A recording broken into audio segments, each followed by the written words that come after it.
ለሷ ማታስብላት ምናምን መስሎኝ ማትጨነቅ መስሎኝ ማለት ነው። እውነትም አልገባኝም ሀይሚ፣ እውነትም አልገባኝም። በጣም ነው ቴዲ የሚገርመው ሀሳቡ ማለት ነው። ኦ ማይ ጋድ ሀይሚ ለአንቺ ያሰብኩ መስሎኝ ነው። እንደዚህ ነገር ውስጥ ስበህ ቢሆንማ አሳልፈህ ቢያንስ ከጎኑ ያሉትን ሰዎች ታውቃለህ። እንግዲህ ዩቱብ ላይ አውቃት ወይም ደግሞ ብቻ አላውቅም ሲናገረሽ ሲጮህብሽ ለአንቺ ከጎንሽ ሆኜ አንቺን ደስተኛ ማድረግ ፈልጌ ነበር። ለመናገር ምንም አያስተምርም። ከጎዳና አግኝቶ የወሰዳችሁ ሰዎች በቃ በህይወታችሁ መሀል እናንተን ደስተኛ አላርጋችሁ ብሎ መግባት አለበት ትላለህ። ለምን ከኔ ጋር ሚስት አገኘን አንተ ሌላ ነገር ነው ያሰብከው? አምኜ ባንዴ ለመቀበል ባንዴ መቀበሉ ይቅርና ቴዲ እያደረግክ ያለው እየሄድክበት ያለው በጣም ትክክል አልነበረም። እሷ ልትጠቀምባት ነበር።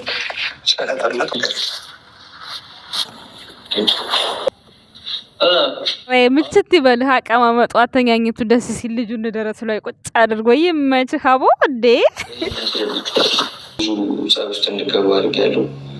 ለሴት ልጅ እራራለሁ እና ልጅ መራራት ከቡሩኬ ኮፒ የተደረገ ነገር ነው። ቪዲዮውን አይተህ ነው ሲጀመር እንደዚህ አይነት ነገር ያደረከው። እስኪ መራራት ግን ካሁን በኋላ በዩቲዩብ ወይም በቲክቶክ እናያለን ማለት ነው። እና ብቻ እንደዚህ ቀላል የሚመስሉ ነገሮች ግን ከባድ ነገር ራቶቹን ጉስብስብ አድርገህ መፍቻ የሌለው ውል የተቋጠረ የገመድ የታሰረ ይመስል አድርገው አበላሽ ሰው ቴዲ።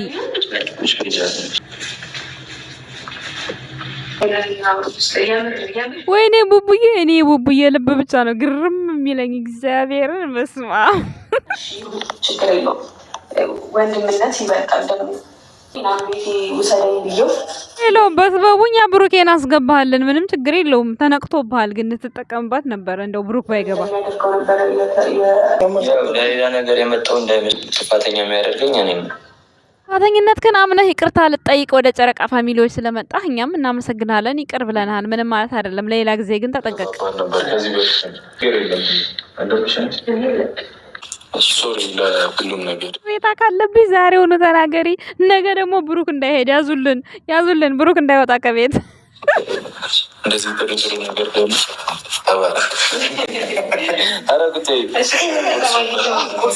ወደ ፈረሰ ብሩክ እኮ ጠላቱን ራሱ አንቺ ብሎ ነው የሚጠራው። ወይኔ ታድለህ ግን እንዲህ አይነት ልብ ስላለ ማለት ነው። ግን እንኳን መጣ ኧረ ቤት ያፈራውን ሀይሚዬ ሆቴል ቤት አስመሰለችው። ምን ልታዘዝ አላለች? ሜሪ ቆንጆ ያለሽን ነገር ካቀረብሽ በቂ ነው እንዴ። ለመጣ ለሄደው ሁሉማ እንደዚህ ቁርስ መስራት አይጠብቅብሽም። ከቡቡዬ ውጪ ለማንም እንዳሰሪ እጅሽ ይበላሻል። እሺ ከብሩክ ውጪ ማንንም ሰርተሽ እንዳታበይ። እንዴች ኧረ ባል ማግባት እኮ አንዳንዴ ችግሩ ይሄ ነው። ጓደኛ ጎተት ምናምን ከዛ አስሪ ኩሽና መግባት።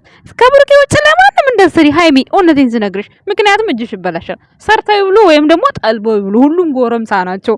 ኦ ማይ ጋድ ትላላችሁ። ዛሬ እንግዲህ ቴዲ ቅርታ ሊጠይቅ ሄዷል። እነ ብሩኬ ቤት ማን ነው ያዙልን፣ ብሩኬ እንዳይወጣ ከሀይሚ ቤት። ሰላም ጤና ይስጥልን የኛ ወደ ቤተሰቦች፣ እንዴት ናችሁ? እንዴት አላችሁ? አለው እኔ ደህና ነኝ እግዚአብሔር ይመስገን፣ ሁሉ ሰላም ነው በእኔ ጋር። ፈጣሪ የተመሰገነ ይሁን። ቤተሰቦችዬ ለቅድም ለሰራሁት ቪዲዮ ይቅርታ አድርጉልኝ። ሀይሚ ቡታጅራ ሄደች ብዬ ነበር ትናንትና። ልሄድ ነው ስትል የምሮሩ ታጋ ቡታጅራ የምትሄድ መስሎኝ ነበረ። ቤተሰቦችና ይቅርታ ይደረግልኝ እሺ። ሌላው ነገር እንግዲህ ዛሬ ቴዲ ሀይሚ ቤት ድረስ ይቅርታ ለመጠየቅ መጥቶ እነ ብሩኬን እንግዲህ በሳሎን ላይ ብሩኬም ጋደም ብሎ ልጆቹን እየተንከባከበ ደረቱ ላይ አስቀምጦ ምናምን ከዛ ቴዲ ሆዬ ከተች ሲል ምን ነው ፈልገኝ ነው እንዴ? ዛሬም ልትቸክስብኝ ነው? ምን ደመሪያ ቸክስብኝ ነው እንዴ? አይደለም ምን ነበር የሆነ ነገር ብሏል ብቻና ብሩክ ደንግጦ ተዛ ሄኖክና ቴዲን ግን ማናስታረቃቸው? ፍጼም የለም ቡታጅራ ነው ያለው። ማናስታረቃችሁ? ወይኔ አይ ጨረቃ ፋሚሊዎች እንደው ታስቆኛላችሁ። ኧረ ምን የጨረቃ ፋሚሊማ ፋሚሊ ነው። ቤተሰብ አባወራዎች፣ የጨረቃ አባወራዎች፣ ማወራና አባወራዎቹ እንዴት ነው ነገሩ? አልገባኝም።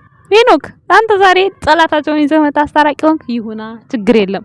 ይቅር ባይነት ችግር የለውም። እኔ የገረመኝ የብሩኬ ነገር ነው። አይ ቡቡዬ ከጠላት ጋር በቃ እንደዛ በቃ ታግለህ ተቧጭረህ በቃ እንደዛ ልክ ደግሞ እርቅ ሲወርድ ውሃ ሆነት በአንድ ጊዜ ማለት ነው። እንዲህ አይነት ልብ ያለው ሰው እናንተ መታደል እኮ ነው። ቄምን ቶሎ መርሳት እረረረ ተመስገን ነው። ቶሎ እንደዚህ እርስት ብሎ ቶሎ በቃ አንቺዬ ምናምን ኦ ማይ ጋድ ደስ ሲል እንዲህ አይነት ልብ ያላችሁ ታድላችኋል። ኧረ እኔ እኮ ቄም አረሳም እናንተ በስማ ምን ያው እንደው ይቺ ሁሌ አቤቱታ ማውራት አይሆንብኝ። ሴትዮ የሰደበች ቀን ጥሩ ቁርስ አላቀርብላትም። አንዴ ጨውን ሞላዋለሁ፣ አንድ ጊዜ ደግሞ ቂጣውን አደርቀዋለሁ አውቄ ማለት ነው። ከዛ ትጠራኛለች ሁለቴ ምናምን እሄድላታለሁ።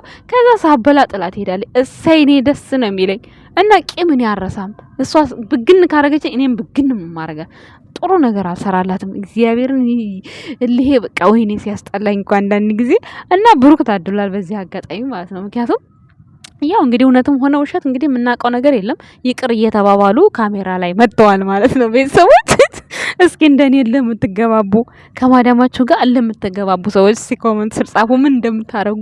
እኔ እንዲህ ነው ምናምን እንዲህ ነው የማረገው። አባያ ተኩሽ አለችኝ ማለት ሳልተኩስ በላው ላይ ዝም ብዬ እየሄድበትና ተኩሽዋለሁ እላታለሁ። ካናደደችኝ ማለት ነው። አላስደስታትም ካናደደችኝ እና አንዳንዴ ታቀብኛለች እሷ ራሱ ማለት ነው። እና እናንተ ምን ታደርጋላችሁ? ጥያቄ ነው። ሌላው ሲቀጥል ዛሬ እንግዲህ ቴዲ ይቅርታ ጠይቋል። ይቅርታም የጠየቀው መጀመሪያ ከሄኖክ ነው የጀመረው። ሄኖክ ደግሞ ይቅርታውን ተቀብያለሁ ብሎ ወደ እነ ብሩክ ቤት ነው ይዞ የሄደው ማለት ነው። ብሩኬን ያዙልን፣ ከሀይሚ ቤት እንዳይወጣ ያዙልን። በምክንያት ገብቷል። እንግዲህ ወጣም ወረደም በምክንያት ገብቷል። መውጣት የለበትም ብሩኬ፣ በቃ አለቀ። ምክንያቱም የብሩክን ቤት ሄኖክና ፍፄ ኑሩበት ችክ እስክትመጣ እናንተ ጋር እስከምታሳዩን ድረስ ከካሜራ ጀርባም ካለችም ካልበቃችሁም እንግዲህ ምንም ማድረግ አንችልም። ለሁለታችሁ ግን ይበቃል በሚገባ። ብሩኬ አንዳንዴ ሲመጣ ተቀበሉት። ከዛ ውጭ ሀይሚ ብቻዋን መኖር የለባትም። በቃ ኑሩ እንደዛው በቃ እንዳማረባችሁ። ሲጀመር በቃ ብሩኬ እውነት አምሮባል። አንዳንዴ ከሴት ጋር መሆን እኮ ጥሩ ነው። በቃ እንዳትወልዱ ራሳችሁን ጠብቁ። በቃ ስራችሁን ስሩ። በፕሮግራም ውጡ፣ በፕሮግራም ግቡ፣ በፕሮግራም ብሉ፣ በፕሮግራም ተኙ። አለቀ በቃ። አሁን ቴዲ ሰላም ወርዷልና በቃ ወደ ቤት ተመልሻለሁ ብለህ እንዳመጣ ብሩክ አደራህን። የስንት ሰው በጎች መሰለ ደስታ የሚመለሰው። ምክንያቱም ብዙ ሰው ደስ ብሎታል፣ ግማሹ ሰው ደግሞ በቃ የሆነ የብሩክ መግባት ያልተመቸው ሰው አለ ባይዘው ማለት ነው። ሀይሚን ብቻዋን ጥላት እንዳትወጣ የምሬን ነው የምነግራችሁ። በቃ በምክንያትም ይሁን በምንም ይሁን በቴዲልህም ይሁን ምን ገብታል እንዳትወጣ ብሩክ ማለት ነው። ሌላው ሲቀጥል በዚህ ልክ እኔ ለሀይሚ ተቆርቆሬ ነው አንተን እንደዚህ ያልኩት ማለት የእንትና የቴዲ እንትን ስህተት በጣም ትልቅ ስህተት ነው። ከሌላ ሰው ጋር ራሱ ቢያጣላው ራሱ ቢከሰው ምናምን እሱ ነው ወንጀለኛ ማለት ነው፣ ብሩክ አይደለም። ምክንያቱም ብሩክ ቤቱ ነው ኦልሬዲ ለስንት ዓመት ለአንድ ዓመትም ቢሆን ለወርም ቢሆን ብሩኬ የሀይሚ ቤት ጀስት ቤቱ ነው በቃ። እሱ ግን ከመንገድ ላይ ወድቃ አንስቷት ነው የመጣው። ዝም ብሎ ራሱ በማንሳቱ ራሱ ያው ህመሙ ቀላል ስለሆነ በሚባል ይዘነው ነው እንጂ ዝም ብሎ ራሱ ለማንም ሳያሳውቅ አንስቶ ቤቷ ራሱ በመምጣቱ ይጠየቃል እሱ። ምክንያቱም ወንበዴ ቢሆን ምን ቢሆን እዛ ቤቷ አስገብቶ በሯን ዘግቶ ቢደፍራት ምናምን ልጅቷ ታማ ነው አይደል ያንሳ በጣም ብዙ ችግር አለውና ክስ ቢባል ራሱ ነው ወንጀለኛ እንጂ ብሩክ አለማየሁ አይደለም እዚህ ጋር ወንጀለኛ የሚሆነው ማለት ነው። የፈለገ ነገር ቢሆን ማለት ነው እሱ ምክንያቱም ፍቅረኛው ናት። ያው በሚዲያ ባይታወቅም ባጠገቡ በዙሪያው ያሉ ጓደኞቹ ያውቃሉ። ምስክርነት በቂ ናቸው። ሲቀጥል ደግሞ እኛም ራሱ እንመሰክራለን። ያው አፍቅሯትን ባይሆን እንደሚወዳት እናውቃለን። ግዴታ አፈቅራታለሁ ብሎ አላለም ብለን እንደማያፈቅራት አንከራከርም። እውነት ለመናገር በብሩክ በኩል ምንም ነገር አይደርስበትም። አንደኛ ፍቅረኛውን ይቅርታ ሊጠይቅ ነው ሄደው ቤት ውስጥ ተጋጭተው ነበረ። በቃ ይቅርታ ለመጠየቅ ነው ሄደው። ስለዚህ እሱ ትክክል ነው። ብሩክ ምንም አይመጣበትም ምንም ማለት ነው። ቴዲ ግን ወንጀሉ የሱ ነበር የሚበዛው ማለት ነው እውነት ለመናገር። ምክንያቱም አንድ ሴት ልጅ ቤት ከጎዳና አንስቻታለሁና ሌላ አብሯት የኖረው ሰው አናዷታል፣ በድሏታል። ስላላስደሰታት እኔ ልግባ? ኧረ በጣም ሼም ነው እውነት። እንደውም ጉልበቱ ስር በርከክ ብለህ ነበር ይቅርታ መጠየቅ ያለብህ። ደግሞ ኩራት ነው ወይስ ጽጋብ ነው? ቴዲ ሃይሚንም ብሩኬንም ጎንበስ ብለህ መጠየቅ ነበረብህ። ልክ ምንድነው እዚህ የስልክ እንጨት ይመስል ቆመህ ቤተሰቦቹንም ይቅርታ ሃይሚንም ይቅርታ። ይልቁንስ ሃይሚ ተመችተሽኛል ይቅርታ ሲላት ማለት ነው ቂጧን ልብጥ አድርጋ ወገባን ስብቅ አድርጋ ሰላም ነው ያለችው። ይመችሽ የቀብራራው ባለቤት። ምክንያቱም ሄዳ ትከሻው እንኳን አቀፍ ምናምን አላረገችውም። ብሩኬ ደግሞ ያው እሺ በቃ እንኳን መጣህ ባብዬ ምናምን ብሎ ጭራሽ እንትና ሀብ ከቡታጅራ የመጣን የመሰለው ብሩኬ ከይቅርታው በኋላ ማለት ነው። መጀመሪያማ ነብር ሆኖ ነበረ። ጥንጮሏን ራሱ ባልወረወራት እያልኩ ነበር ከደረቱ ላይ ማለት ነው። ከዛ በኋላ ግን ደግሞ ጥንቸሏ እግሩን ላስ ታደርገዋለች። ወይኔ ዘንድሮ ነው።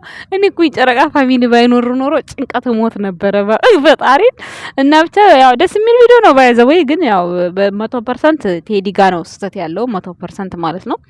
ሃይሚም እንደው ያስተካከለላት እቺ ታማ ነው ወድቃ ነው በሚባለው ደረጃ ነው። ግን ሰዛ ራሱ መታማን ብታሳየለ ራሱ በጣም ጥሩ ነበር። ስላላየን ራሱ ያን ያክል አስተማማኝ አይደለም። ነገር ግን 100% ስህተት ያለው ብሩክ ጋ ሳይሆን በፍጹም ያለው ቴዲ ጋ ብቻ ነው። ሁለተኛ ነገር እሱ እንኳን መጥቶ እዛ ቤት እየኖረ ሻንጣ ይዞ የመጣ ጀግና እኮ ነው። እናንተ ብሩኬ ሊያስወጣ ማለት ነው። አንተ እንደዚህ እያናደድካት ነው፣ አንተ አትመጥናትም ምናምን የሌለ ነገር የፈለገ ነገር ቢሆን አንዲት ልጅ ወይም ፍቅረኛዋ ወይም ጓደኛዋ ጋር ሲመታት ሶኬ ልገላግሉ ትችላላችሁ። ከዛ ውጭ ግን ቤት ድረስ መታችሁ እሱ አላስደሰታትምና ከህይወቷ ውጣ እኔ ልግባ። አረ በጣም ሼም ነው። ሼም እንዴት ነው ሴት ልጅም ሆነ ወንድ ያልወደደችውን ሰው እንዴት ነው እቤትሽ ገብቼ እኔ አንቺን አስደስትሻለሁ አንቺ ጋር ኖራለሁ ብሎ ሻንጣ ይዞ መምጣት እንዴ? ኧረ ቴዲማ ሃርድ ጉድፈላ። እስኪ ቤተሰቦች የራሳችሁን ሀሳብ እስኪ ስጡ። አልፏል ኦልሬዲ፣ ይሄ ነገር አልፏል። አሁን ሰላም እየተፈጥሯል ኦልሬዲ። አይታወቅም ነገር ወይ በዩቲዩብ ወይ በቲክቶክም ሊመጣ ይችላል፣ በተለያየ ነገር አይታወቅም እንግዲህ። ነገር ግን በጣም ብዙ ሪስፔክቶች ይቀራሃል፣ ይጎልሃል። ይቅርታ ሲጠየቅ ምንም ቢሆን ምን ለይቅርታ ልብ አለኝ ብለህ እስከሄድክ ድረስ ይቅርታ ስትል ከወገብህ ዝቅ ማለት አለብህ። ምክንያቱም በቃ ይሄ ግድ ነው፣ ግዴታ ነው። ቤተሰቦች በቃ ከዛ እነሱ ደግሞ የራሳቸውን የኢትዮጵያዊነታቸውን ዝቅ እንዳትል የሚያደርጉት ነገር አለ። ከብሩኬና ከሃይሚ ተማር መጀመሪያ ይሄንን ማለት ነው። ቴዲ ሰምተሃል? ስግጥ አትበል እንደዚህ እንዴ ጉድፈላ። ሌላ ሰው ጋር ገብተህ ቢሆን ይሄኔ ከግድግዳ አጣሞ ነበር ከፎቅ በታች የሚያሳርፉ። እንኳንም ብሩኬ ጋር ሆነልህ ማለት ነው። በዚህ ጉዳይ ላይ በዚህ ነገር ላይ ቤተሰቦች ዞሮ ይቅርታ በመጠያየቃቸው በጣም ደስ ይላል። ግን ስራቸውን በጣም ነው ያበላሸባቸው። እንደዚህ አይነት ስራ ስትጀምሩ ቲክቶክ ላይ ላይቭ ላይ ምናምን የሚገባ የሚያቧልቅ ወሬ የሚነዛ ሰው ጋር አብራችሁ አትስሩ። ሃይሚና ብሩኬ የሆነ የራሳችሁ የሆነ ሰው ሴኩሪቲያችሁን የሚጠብቅላችሁ ሰው ጋር አብራችሁ ሆናችሁ መስራት ትችላላችሁ እንጂ አሁን ዝብርቅርቁ ነው የወጣው። ሃይሚ ቡታጅራ ጀምራ የመጣችው ርዕስ ሌላ፣ አዲስ አበባ መጥቶ የተፈጠረው ርዕስ ሌላ እና የሆነ ሴኩሪቲያችሁ ሚስጥራችሁ የሚጠብቅላችሁ ሰው ጋር አብራችሁ ብትሰሩ በጣም የተሻለ ነው ብዬ አስባለሁ። ቤተሰቦች እንወዳችኋለን። ባይ